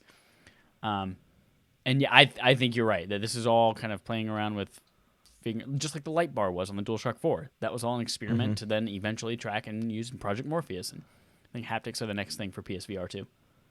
Yeah. Steven just commented and said, "I'm officially old AF today." Is it your birthday, Steven? Congratulations! Is it happy birthday? Although I guess technically every day you're older than the day you were before. So if you're older as fuck today, then you're old as fuck tomorrow too. And I'm assuming he means I'm officially old and fantastic today. That's what AF means, right?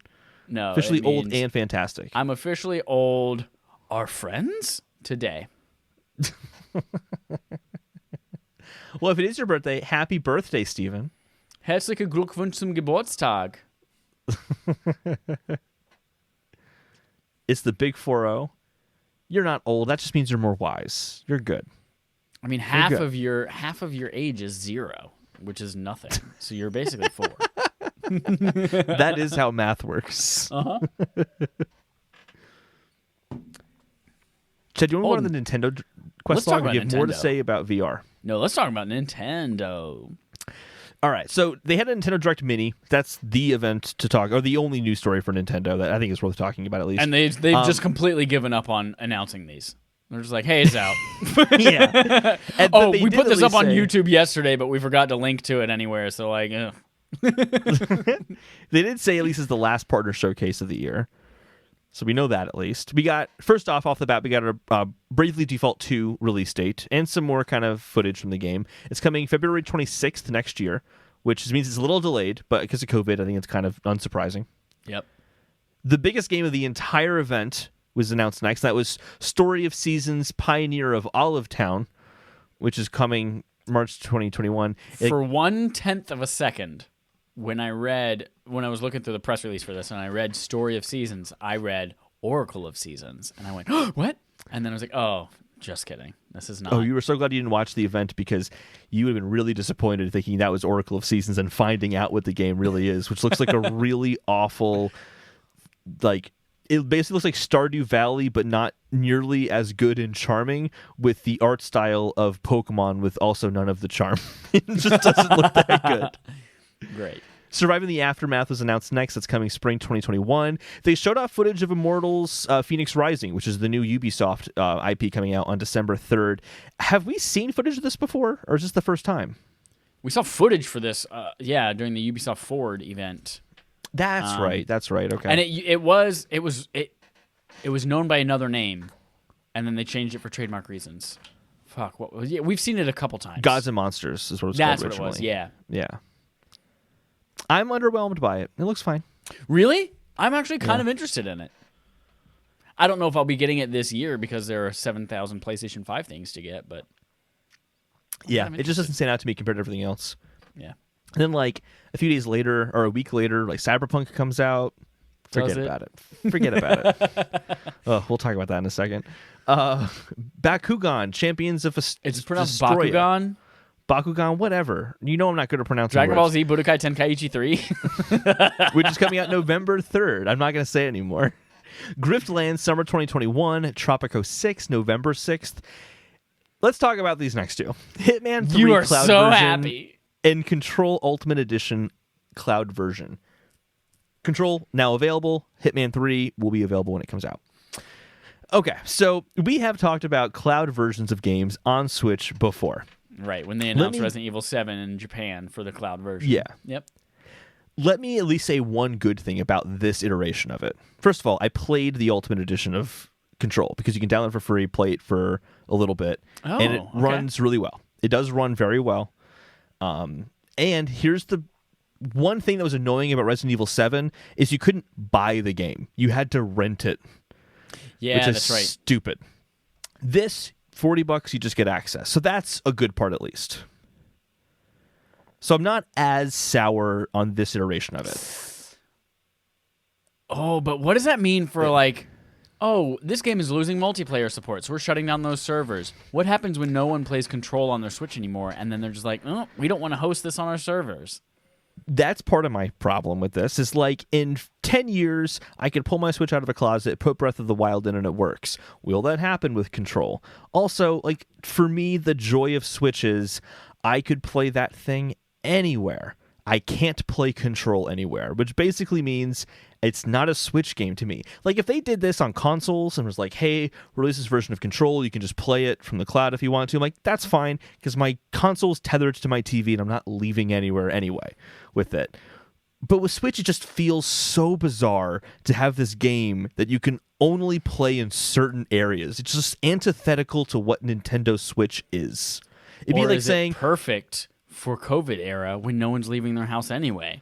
And by the time we do leave our house, 5G iPhones are everywhere, and we can have 5G hotspots for our Switches. Boom. Debunked. The 5G thing, first of all, not going to work out that way for a long time. But I feel like, all right, let's talk about the smartphone thing. It would be kind of like saying we have this fantastic app. It's a note-taking application, an app you can use anywhere, but you must be plugged into the wall while you use it. So does that mean that you don't think games like Rainbow Six Siege or like Destiny or World of Warcraft or like any of these like online games, do you think those are never allowed to come to Switch?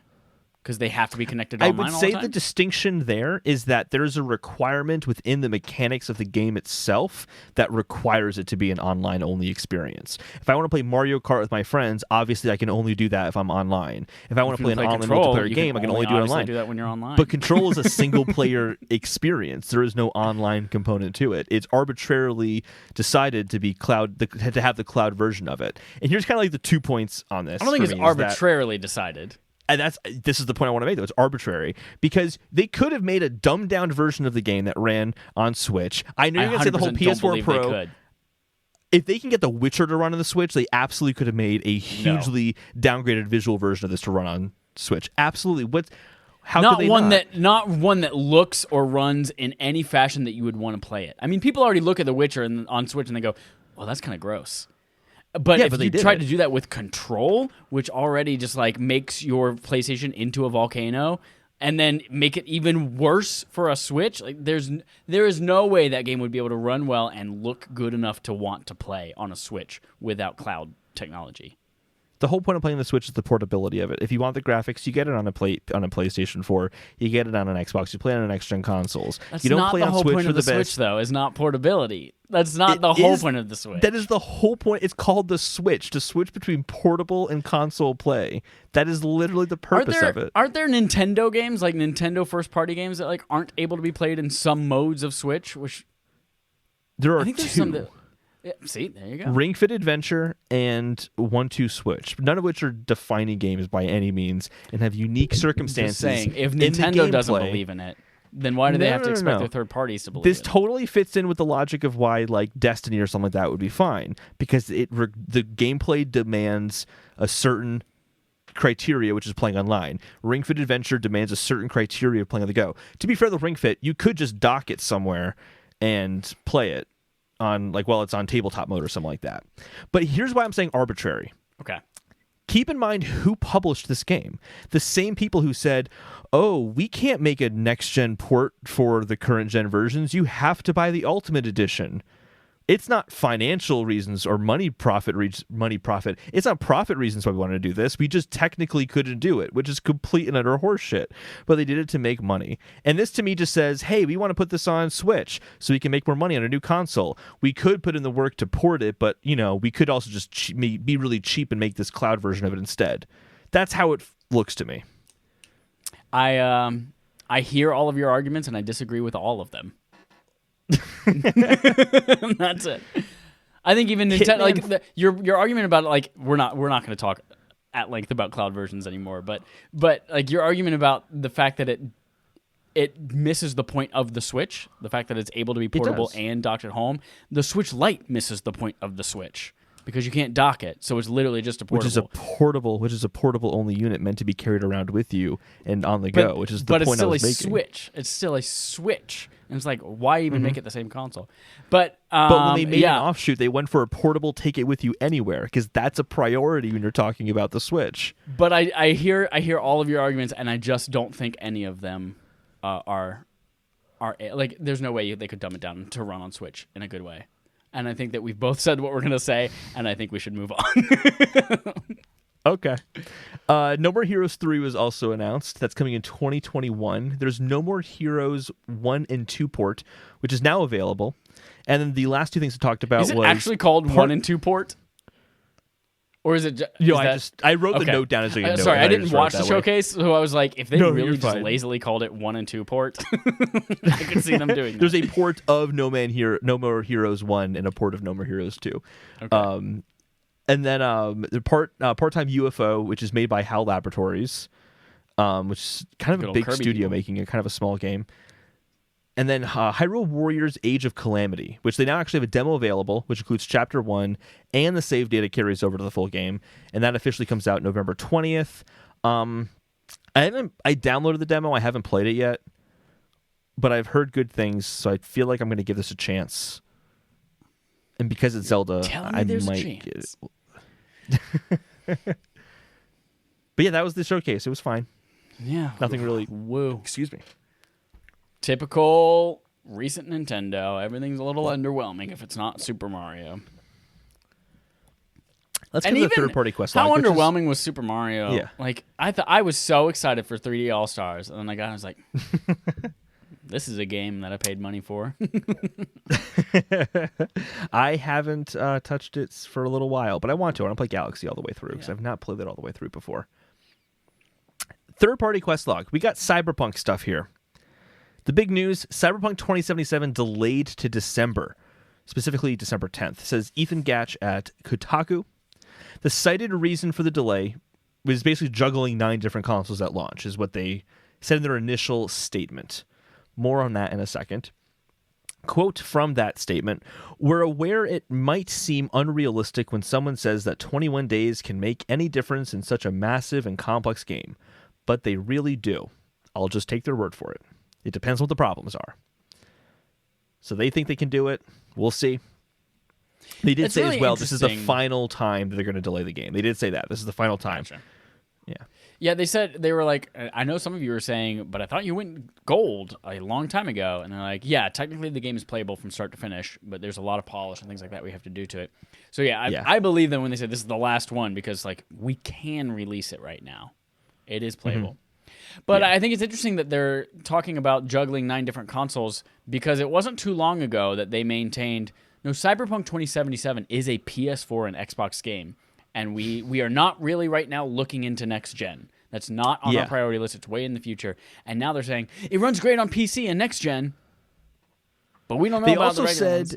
They also said like at some point they said like, oh, and at some point it started becoming next gen was kind of coming into view. They started to focus on that. So they kind of just say they're like it almost became a next gen exclusive game, and we're like, Yeah. what? No, you told us that was not even on your radar right now. yeah. So and it reaffirmed this even more. From Joe Screbbles at IGN, Cyberpunk 2077 works on PC and next gen right now. Current gen may be the cause of the delay. And here's the quote that makes them say that. It's not even a might. They said it. The game for PC is ready and plays well on next gen consoles, and the company is finalizing the process concerning current gen consoles, which is a really nice way of saying those consoles are holding us back right now. Yep. And they can't at this point say it's not coming to Xbox One and PS4. They can't say that. But why don't they just make a dumbed down version that runs better on the other consoles? I mean, they could. They made the Witcher one, so they could totally do that. But it's tough. It's like optimization is like, I'll give an example. I actually played a little bit of God of War this week. Not enough to like talk about it, but there's like little moments where Kratos will grab something. Actually, here's what it is. When you're in the very beginning, you're on the boat, and Atreus and Kratos get off the boat and start to walk back to their house again. Yeah. They like throw a rope, and the rope is clearly at like 10 frames per second.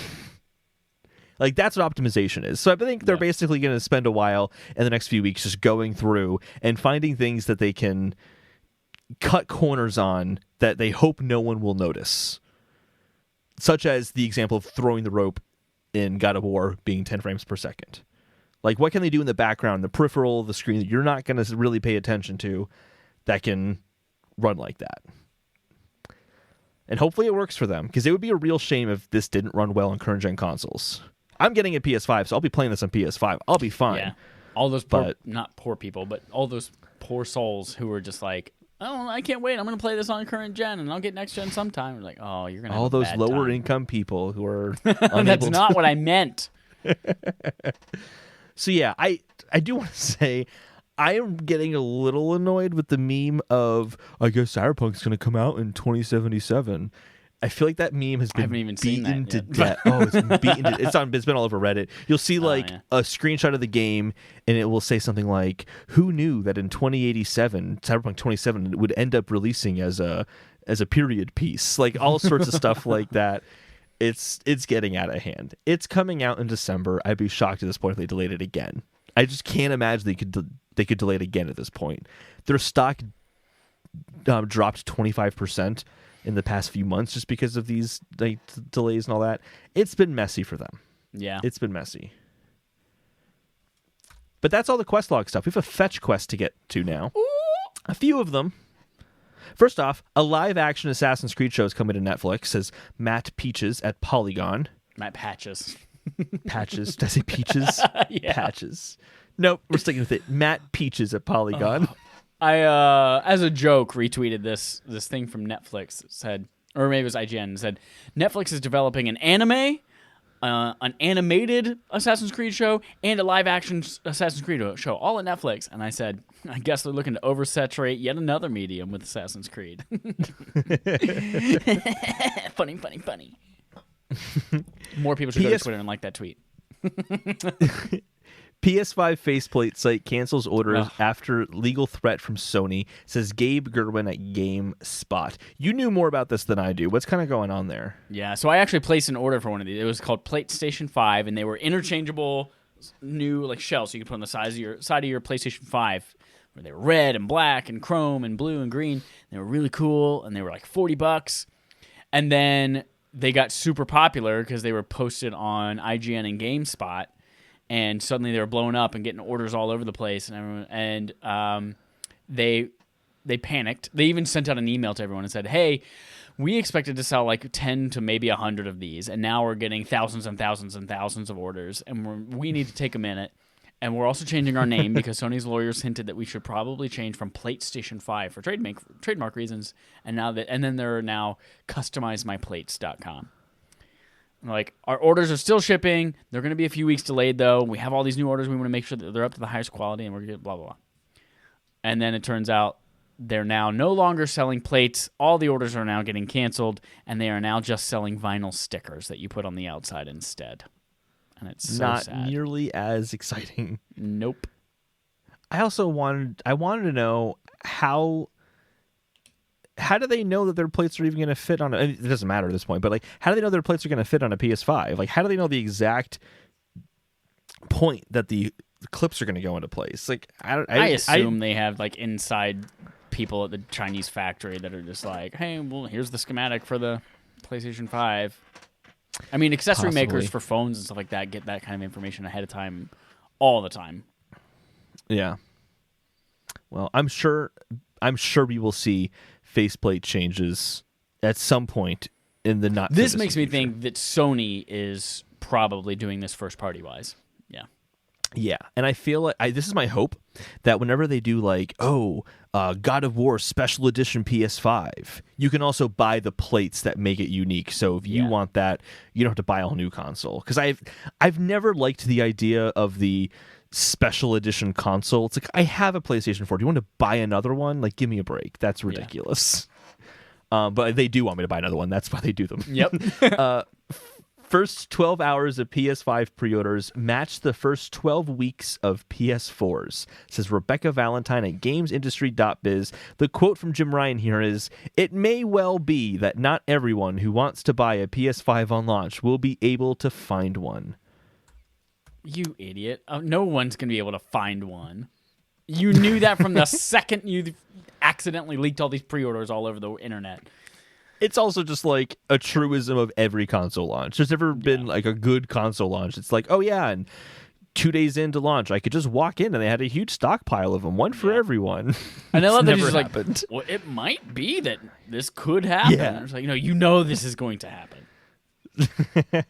But the big news is that it just sold out really fast. One point I want to make that differentiates PS4 pre-orders versus PS5 pre-orders is that PS4 pre-orders started in July for a console that comes out in November, whereas because the PlayStation 5 stuff was held back for so long and there was just this huge build of hype and just excitement for the launch and the curiosity and a certain level of paranoia and anxiety with it as well, that I think is a big reason why this sold so many in the first 12 hours. They call that edging in the business. Big build up, and then you sell a ton of them really quickly. PlayStation Plus November 2020 games revealed, according to Dennis Patrick at GameRanks. We got a great lineup this month. Yeah. Middle of Earth Shadow of War and Hollow Knight Voidheart Edition are both on PS4, and then PS5 gets its first game for PS Plus, Bugsnax. And I think it's actually going to be there for 2 months, not just one. It's going to be there November through January. And then we also got news that Destruction All-Stars is going to be the PS Plus free game starting in February. I totally forgot to include that. Yeah, that game got delayed as well. Yep, but it's going to be a PS Plus game, which is perfect for that game. It is, yeah. They hadn't shown enough of it for me to really want to buy it as like a multiplayer game to play with my friends. As a $70 multiplayer game. Yeah, now, like I'm getting I had Godfall. already pre-ordered it, obviously, because I'm a freaking shill, but... Godfall was my online multiplayer game I was excited for PS5. I didn't need to get Destruction All-Stars, but yeah, making it PS Plus makes sense. It's a good call. Speaking of good call, God of War on PS5 will feature 60 frames per second and save transfers from PS4. The save transfers will also be available for God of War 3 Remastered. I cannot wait to see that game at 60 frames per second. That game's going to be really satisfying. Part of me is, like they said, 60 frames per second in performance mode, so I think it's still going to be 1080 60 frames per second and not 4K. Or maybe it's 4K 60 but not ray tracing. No, because they're not even putting ray tracing in it, because it's literally just backwards compatible and like brute forcing it. They could be doing, so like Demon's Souls, for example, their performance mode is dynamic 4K 60 frames per second. So I can see them doing that with God of War because it's still a PS4 game. Yeah, but Demon's Souls is it's designed for PS5, whereas this is just like God of War is backwards compatible and can run because the PS5 is powerful enough to just push 60 frames out its butt. It is... The logic of the PS4 is built into the logic of the PS5 chip. So it has the capabilities of the PS5 chip in it. Ghost of Tsushima is going to be able to do 60 frames per second. I think that's also in 4K 60 frames per second. So I feel like this could be dynamic 4K. Actually, let me click on the link here and double check what it says.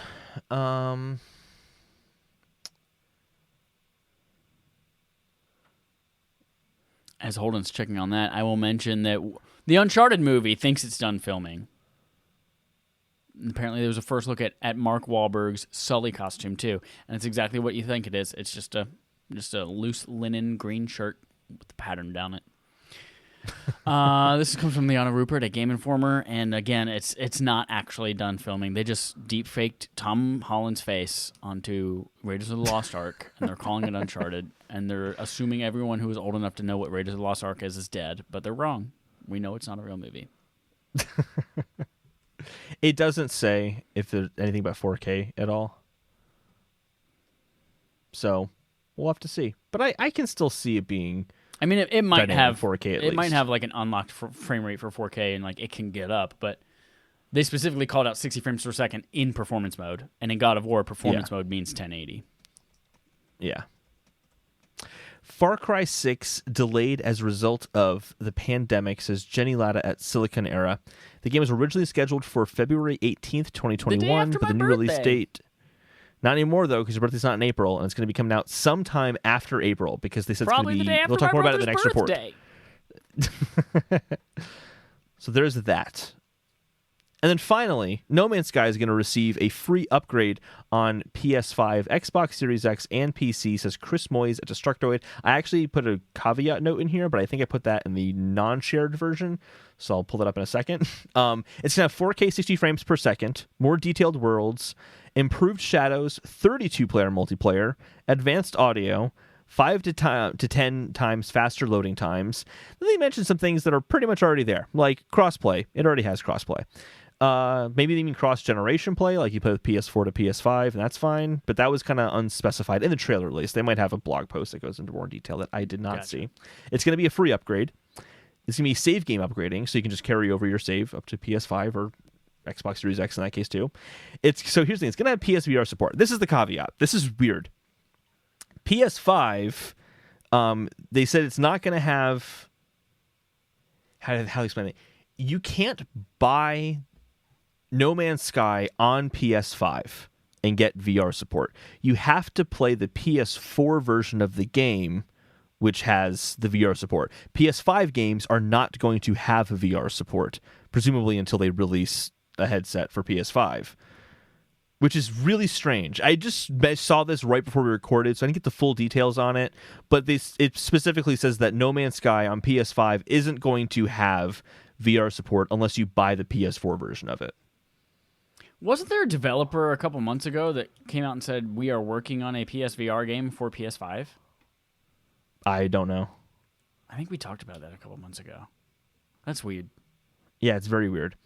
There's going to be haptic controls vast base building. So there's actually some pretty strict limitations in No Man's Sky on the size of an area that you could build a base on.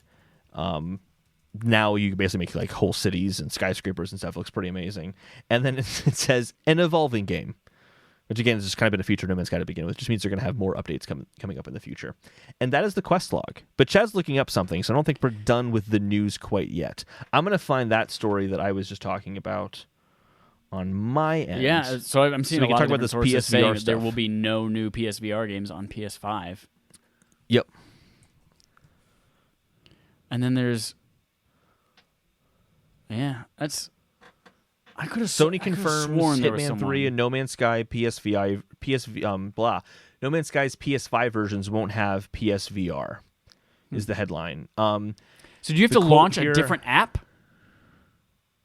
I think you just need to have you have to have bought the PS4 version of it. So you just have to go to the store on desktop, buy the PS4 version, and not the PS5 version of the game. I'm sure if you go to the PS5 store, you can buy a PS4 game, though. I don't Otherwise, know. that defeats the purpose of backwards compatibility. But But it does say like you put it into a PS4 mode. I'm like, but how would you even do that? Where's the quote there? That's so weird. Yeah, I can't see the quote. But anyway, yeah, it's very strange. So we'll look at that more and update it next week with more deets. Oh, hold on. A bit ago, VR developer Immersive VR Education said a next-gen PSVR headset would accompany PlayStation 5's launch.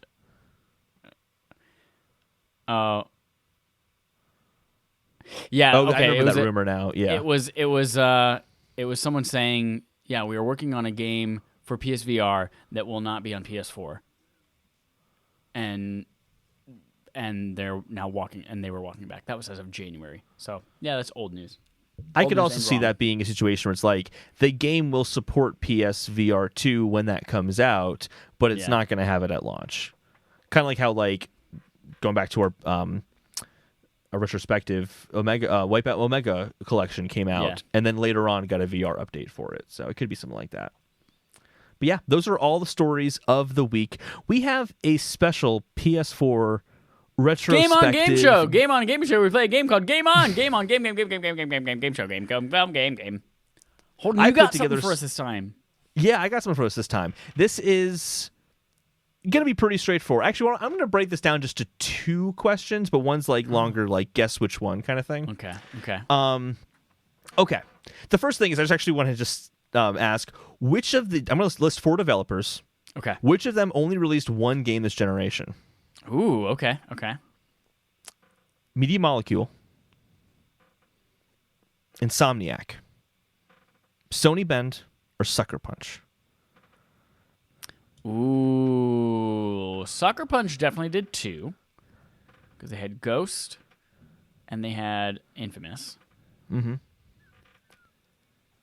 Media Molecule only had 1 because that was Dreams because they did not do Little Big Planet 3. Yeah. Because that was the other company that was just doing Sackboy. It was Media Molecule. No, wait, because they did Tearaway Unfolded. Sony Bend. Fuck, what did Sony Bend do? Jeez. And what was the other studio again? Media Molecule, Insomniac, Sony Bend, and Sucker Punch. Insomniac did Spider-Man and Ratchet and Clank, so it was Sony Bend. Sony Bend is correct. What did they put out? Sony Bend did Days Gone. Days Gone, that's right. So Media Molecule surprised me because I'm like, oh yeah, they only did 1 game. Dreams took forever. I'm like, yeah, but they did Tearaway Unfolded, and I totally forgot about that game. Yep. All right. I'm actually going to do 2 parts of this one. First, I'm just going to name some studios, and you're going to tell me what developer made this game. These are all... You're naming studios, and I have to name a developer? No, I have to name the... Sorry, I'm naming a game. You have to name the developer. Oh, okay, gotcha. Oh, God. Yeah. Okay, here we go. Start off easy. God of War. Sony Santa Monica. But you can just say Santa Monica. You don't have to be like 100%. No, like, I am correct. saying their exact Christian name. Okay. Tough one. Last of Us Part 2. Naughty Dog. Sony Naughty Dog. Concrete Genie. Pixel Opus. Ooh, very good. I played that game. It was great. Gran Turismo Sport. Fudge. I always forget.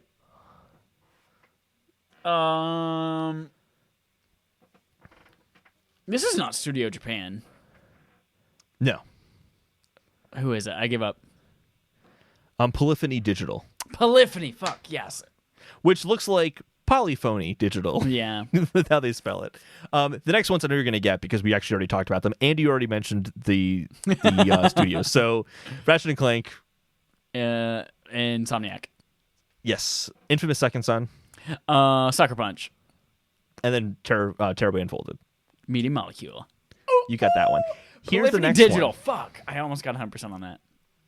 Here's the next one. Name 5 PlayStation exclusives. This is the last one. Name 5 PlayStation exclusives that are not first-party developers, or made by first-party developers.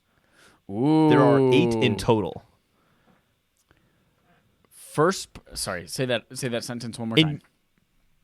So name 3 PlayStation exclusive games that were not made by first-party developers. Here's the additional things to know. No Man's Sky wouldn't count because eventually that came to Xbox. Yeah. These are games that never went to another console. They So also all PlayStation come from the exclusive list in the games notes. made by third-party developers. Yeah, Name you 5 can look of at the notes and reference the note if you want to. Resogun? I didn't actually I don't actually include that on the list.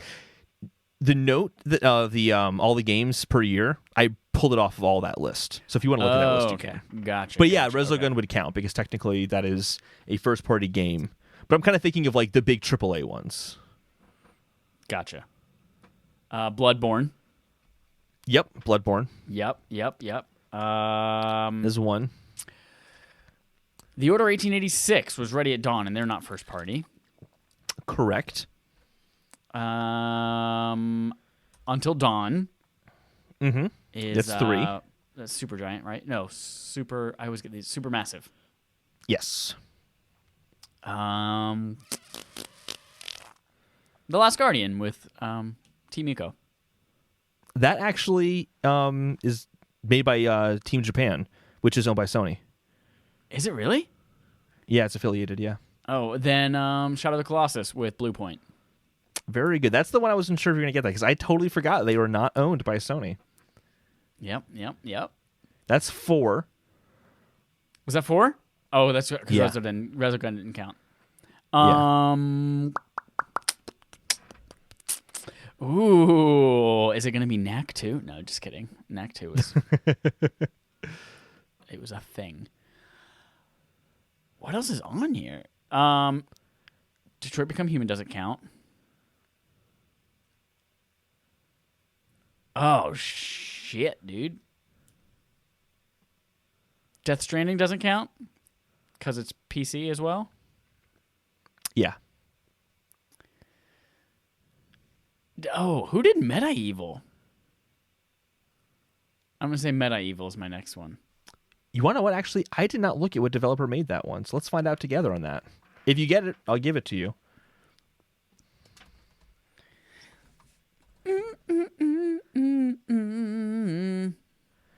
That was made by Other Ocean Emeryville, which is owned by Backbone Entertainment, which is owned by Function 9 Entertainment, which is owned by Just like a shell company and a shell company.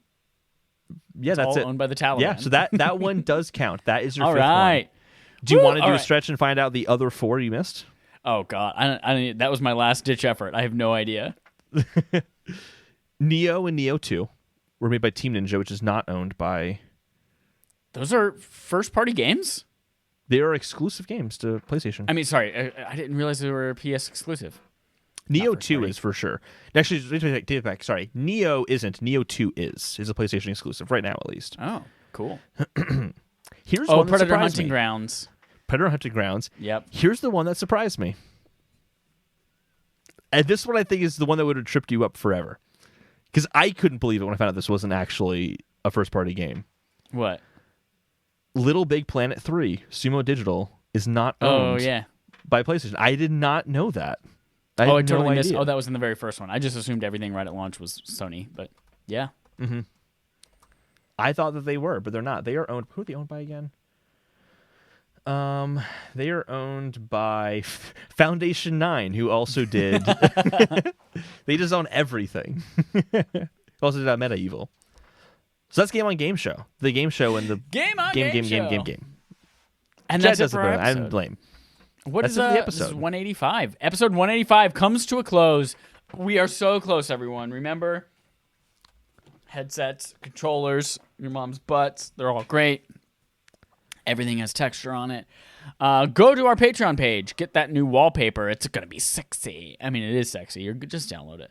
Go to patreon.com/respawningfire. And also, what else do they do there now? Because we already voted for November and December. Just support us. Go to YouTube, subscribe on all our shit. And then we are going to be playing Godfall, and we are going to be playing Demon's Souls. If you also are getting a PlayStation 5, and you are also playing those games, here's a thing. If you are getting a PlayStation 5 at launch, and you are interested in making content with us, send us a DM on Twitter at RespawnNameFimer. At RespawnNameFimer. Send us a DM if you're getting a PlayStation 5 at launch. If you're getting an Xbox Series X at launch, me too. Send us a DM on Twitter. Yeah, we might be doing something. Anyway, that's it. Until next time, here's our usual sign off.